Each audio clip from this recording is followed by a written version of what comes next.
preconditioned by all the media for the past couple of decades to slowly but surely start accepting the existence of aliens and UFOs.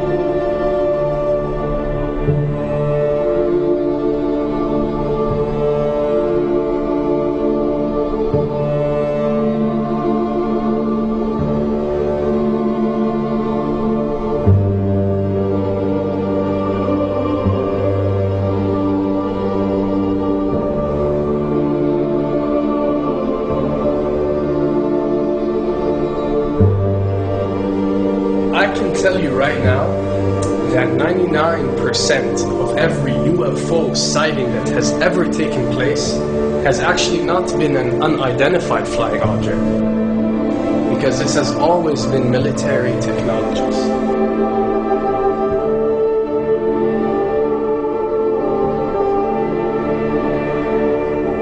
Another thing I'd like to point out is surveys and questionnaires.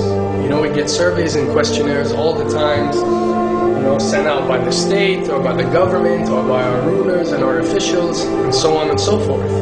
Do you really think that these ruling powers care about what you think? Do you really think that they're waiting to ask you and receive your answer before making a decision? What happens with these questionnaires is that they are released. For example, what country do you think the US should attack next? And if it yields back results like 70% of the US population believe Iran is the next country that should be attacked, this is actually a study conducted for the effectiveness of the media propaganda that they are using. So when they get such results, they look at it and they be like, all right, amazing. Our media propaganda is working. We are purposely trying to manipulate people to think that Iran should be the next one. And check out the survey results. We're doing a great job in propaganda. That's what it's all about. And if the results come back and they aren't up to par, so let's say 20% want war with Iran and 80% want actual peace, they say, okay, so now we have to go and rework our media propaganda and make it more effective so these percentages change. Why am I saying this? Because of the UFO phenomenon.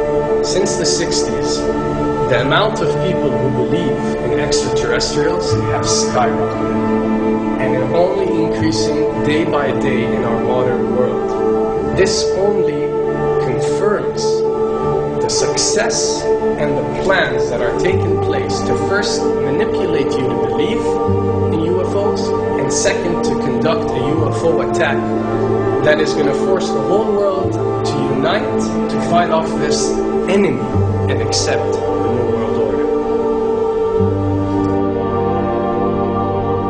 A former Canadian government official is warning we may be on the verge of intergalactic war, saying, quote, the Bush administration has finally agreed to let the military build a forward base on the moon, which will put them in a better position to keep track of the comings and goings of visitors from space, and to shoot at them if they so decide. I was introduced to the late Dr. Wernher von Braun in the U.S., the father of rocketry. In my first meeting with him, during that first 3.5 hours, he said to me, Carol, you will stop the weaponization of space, because there is a lie being told to everyone that the weaponization of space is now first being based upon the evil empire, the Russians. There are many enemies, he said, against whom we're going to build this space-based weapon system. The first of whom was the Russians, which was existing at that time. Then there would be terrorists. Then there would be third world countries. Now we call them rogue nations or nations of concern. Then there would be asteroids. And then he would repeat to me over and over, and the last card, the last card, the last card would be the extraterrestrial threat. As a military strategist, as a person who worked on the MX missile, which I did later, he said, you will find that there is going to be a spin to find some enemy against whom we have to build space-based weapons, and now we should expect the spin. And that's the formula, except that it's all based on a lie. A supersonic saucer. Called the Silver Bug, it was truly revolutionary. The plans show in detail